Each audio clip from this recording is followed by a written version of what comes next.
Hello, Aiden. How are you? Good, thanks, bro. How are you? I'm not bad, not bad. So first question I wanted to get out to you today. Tell me a little bit about how you got started in MMA, the background, or maybe your first discipline, something of the sort.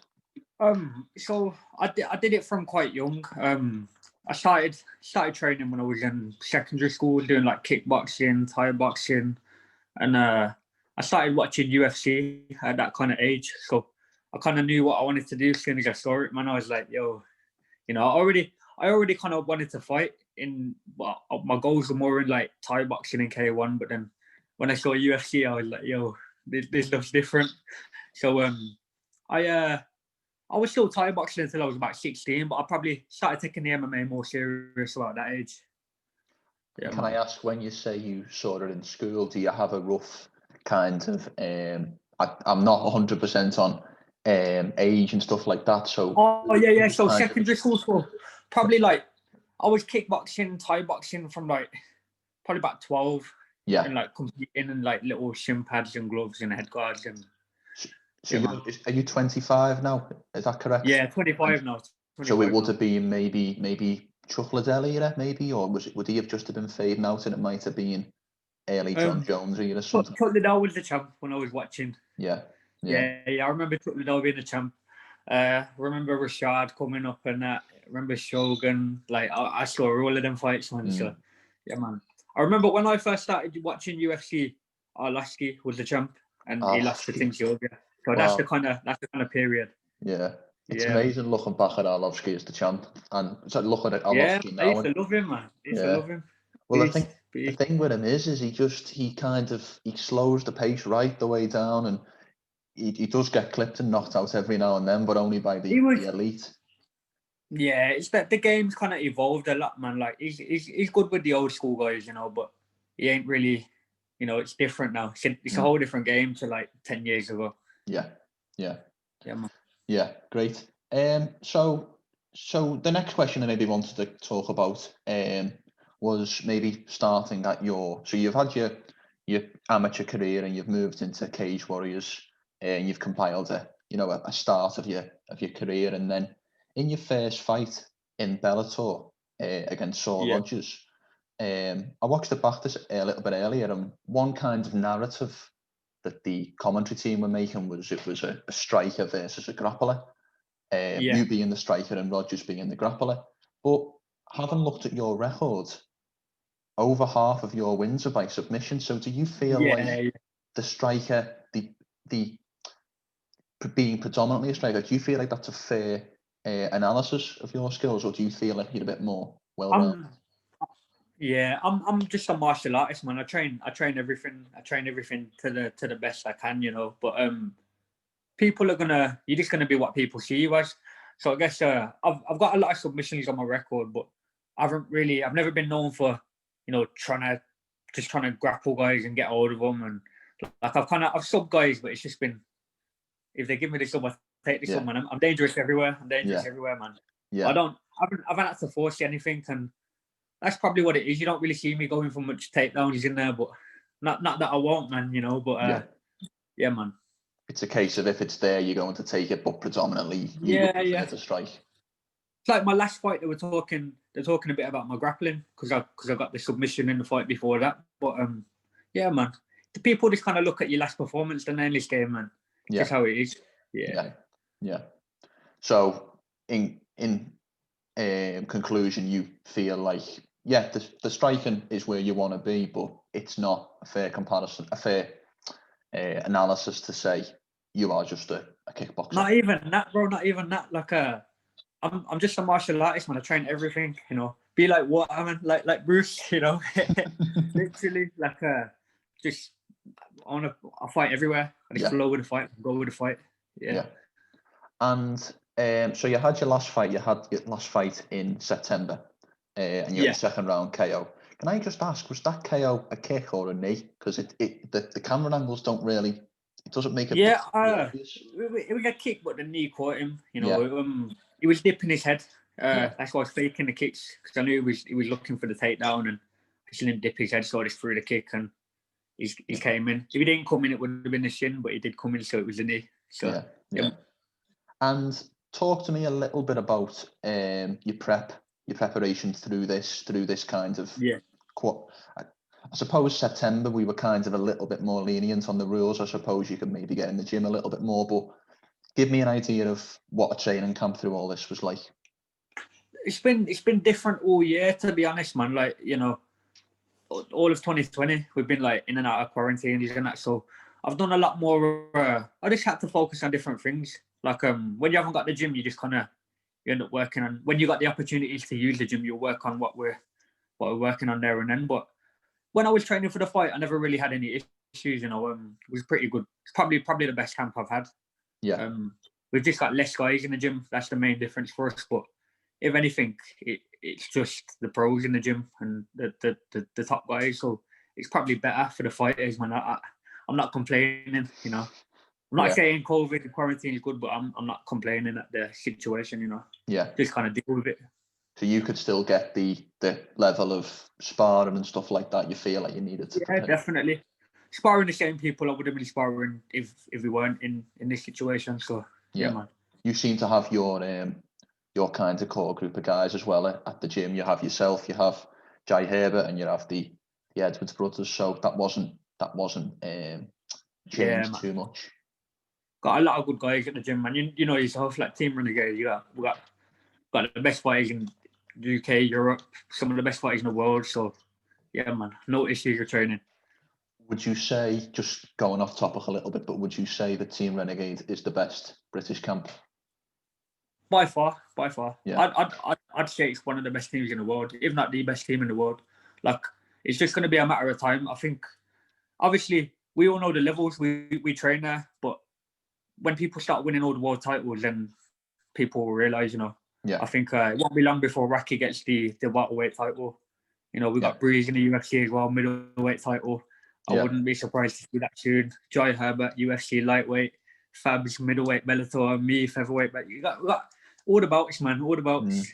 It seems to be quite good because we mentioned Rashad. Then there was obviously the thing in the early 2000s between Jackson Wink with Rashad and John Jones being who's going to be the light heavyweight champ. There can only be one. But it seems like in terms of your camp, it seems to be one person for each division per organisation. It's worked out good, man, in the team. Really, we ain't really got any. I can't really think of any of the same guys in the same divisions, but yeah, man, there wouldn't be any issues with our team anyway, though, man. We got like a family, you get me? A team's like a family, so we're already building on each other, and everyone's just trying to build each other's careers, man. Yeah, great. So one thing I wanted to talk to you about, quite a big thing. I noticed there was a lot of there's been this.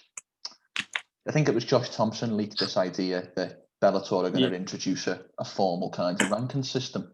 And I saw it on your social media. Is it being leaked that you're going to come in at about number 9? Is that correct, or is that?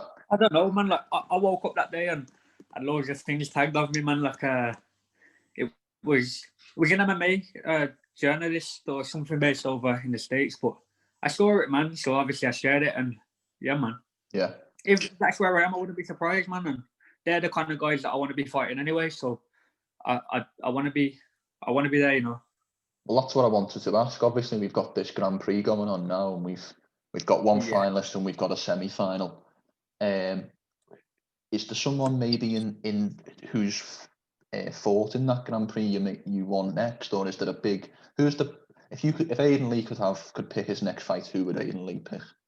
If you asked me that, I would say fight for the belt, but that's not going to happen. So I'd fight anyone from the tournament, man. Like I've said that from the start. You know, if I beat Shaw on my Bellator debut, I would have been in the tournament. So I've been saying from the start of the tournament, if anybody has to pull out, get me in, you know.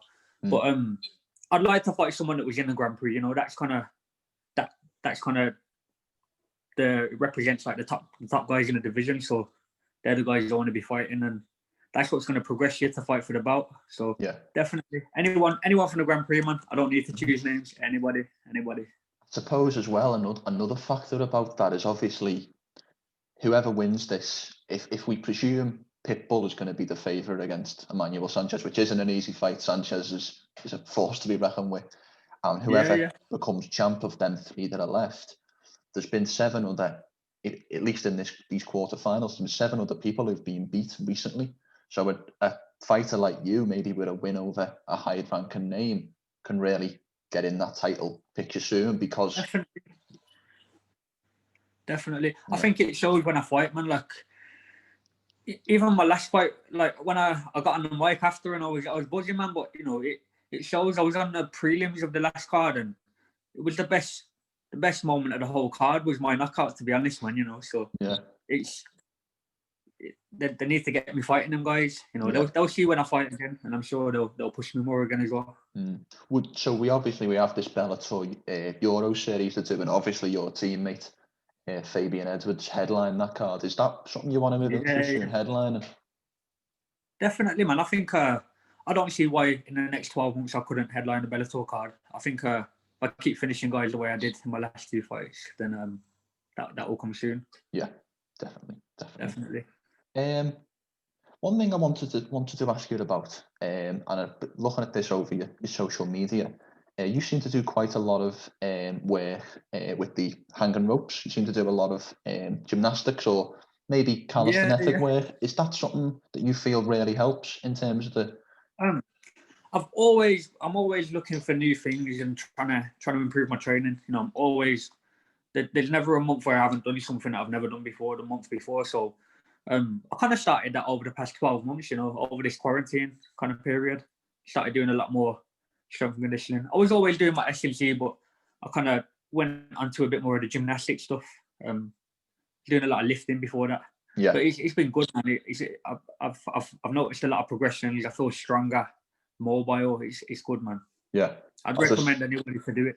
I used before, obviously, all this. That was one thing I tried to incorporate, because I think that kind of body weight over, you know, kind of unnatural. Definitely, man. Yeah. It's being able to do things with your body that you couldn't even do before. Yeah. You know, I couldn't do like muscle ups last year, and now I'm repping them out. So it's like, yeah, you know, progression. Yeah. And it's natural as well, isn't it? You think about a pull-up. A pull-up is quite literally pulling yourself up, and them exchanges that you get in the cage, you know, mirror that. Definitely, man. Yeah. Even my last fight, like I've been doing this over the past 12 months, and like my last fight was it was a good read on how I'm going to feel after doing all this SEC, and I felt solid in there, man. Like I know Jeremy's a strong guy. Like I've obviously I watched his other fights before I fought him, and you know when he gets hold of guys, he's solid. But I felt like a beast in there, man. So it definitely works. Well, there's one thing about you Team Renegade guys, when you see the pictures you put on Instagram, I don't think I've seen any of you who were particularly small, none of you look weak. When you're training with like Breeze, Rocky, Fabs and that, man, you gotta keep solid. Solid. Yeah. Another thing is, with you being a featherweight, a lot of the guys in your gym, you know, the notable names. I'm sure there's other people, but we've got welterweights, middleweights, you know, lightweights. Yeah, I'm a small guy on the mat, really. Yeah. You know? You hear me shouting "big man" in the cage, but I'm the little man in the gym, man. To be honest. Okay. Couple more questions, and I'll get you out of here. One thing I wanted to mention to you, this obviously isn't related to you, but I think it applies, is we've got your teammates big fighting next month. Leon Edwards fighting Khamzat Chimaev.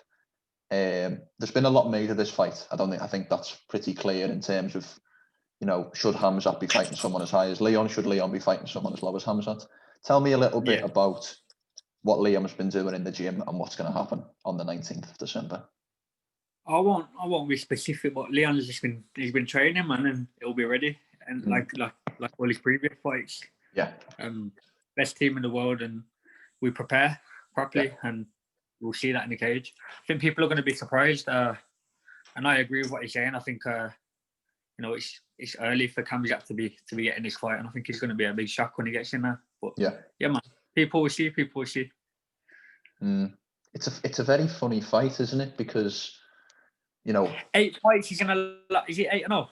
I think Mearshot got him to 9. I think he came in at 6 now, and he's had 3. It's not a lot of fights, man. Like I've had more fights than that. It's not a lot of fights. I think stepping in there with one of the best in the world. It's crazy. The other thing for me, I looked at his record, and obviously you could say his signature win is Mearshot. But Mearshot had been KO'd by Ian Heinisch the fight previous. It wasn't, Yeah. you know, Leon looked to me, obviously he's had losses, but at this point, Leon looks like a very difficult task. Meerschaert had been... Last time he lost was the champ of the division, you know, so Yeah. yeah, man. Yeah. It's different class, man, but everyone will see, you know, when they get in there, everyone will see. Yeah, it's as I say, it's a very strange fight how, you know, Leon's number 3, Khamzat isn't even ranked, and yet Khamzat's got so much hype that it's just going to be a funny kind of, it'll almost be, you won't think this, but will Leon win and be an upset in people's minds? It's such a funny dynamic. Yeah, it's a business, isn't it, with this game, man? We've seen it before. We've seen when guys have been pushed, like Sage Northcutt, and you know, we've seen it in the past. Like, it happens all the time, and it will happen again in the future. You know, there's always going to be guys that jump in and they get too much hype too soon. But yeah, man. Yeah. Rocky will shut him down. What did you say? Rocky will shut him down. So, I'm sure he will. Let's hope so. Let's hope for us Brits. Do you think? Okay, last question. Give me one name that you would like to. If you could fight next, who would you be? Is there anyone specific, or is it just a big one name? I've got too many names going through my head, bro. Like I'm just thinking about the guys that have been in the tournament. Loves to fight Caldwell. He just got knocked out. He got shot by McKee. Yeah. White Chul got beat by Sanchez. Yeah. White Chul. Yeah, man. Well, that was a name like Adam Pico. Temperature. Pico, yeah. Saw someone post about that actually. Yeah, I'd fight Pico as well. I'd fight anybody, man. Literally, my whole career, I've had that mentality, and I still have that mentality now. I'll get in that cage with anybody, you know. Yeah, brilliant. Yeah, and man. Is there a specific time frame you're looking to get back in at all? As soon as I've spoken to him, and it should be early next year. So yeah, man. Unless something happens and we can get in there sooner, but if anything, it'll be early 2021. Brilliant. Well, looking forward to that. And yeah, I think that's all the questions we've got there. So I'll stop the recording now. If that's okay. Yeah, man. Yeah, I'll stop.